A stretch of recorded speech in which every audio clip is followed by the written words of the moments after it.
আমার নানিরে দেখছি আমি ছোটবেলায় নানার বাড়িতে খুব বেড়াইতে যাইতাম, যেই কোনো ছুটিতে নানার বাড়িতেই যাইতাম।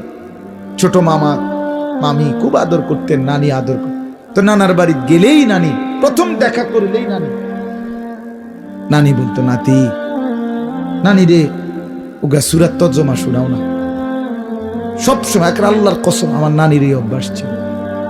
আমার মনে আছে আমি ছোটবেলায় এমনও হয়েছে, নানার বাড়ি গিয়েই নানির কাছে গিয়া প্রথমেই কইতাম, নানি শোনেন বেড়াইতাম আইছি, আমি 2টা দিন বেড়াইতাম আইছি, ঝামেলা করেন না কিন্তু। সবসময় আমরা আইলে আমরা জ্বালায় আমি কোনো বেড়াইতে পারি না, কিচ্ছু না। আমরা সুরার কি কইতাম, তর্জমা কইতাম, মানে সুরার তর্জমা কইতে আইছি, বেড়াইতাম আসছি, খুদা ঝামেলা করেন না নানি। নানি আমারে জড়ায় ধরে কইতো, নাতি তোমার লেগে টাকা রাখছি, বই কিনো, কিতাব কিনো, নানু টাকা দিব অনেক, তুমি একটা সুরা শুনো। তো তখন বলতো আচ্ছা তো তাহলে ঠিক আছে।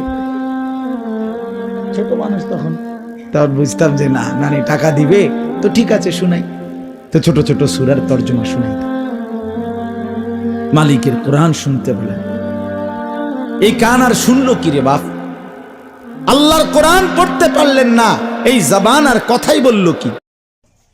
ভিডিওটি ভালো লাগলে লাইক, কমেন্ট, শেয়ার করতে ভুলবেন না। সাবস্ক্রাইব করে বেল আইকন বাজিয়ে পাশে থাকবেন। ধন্যবাদ।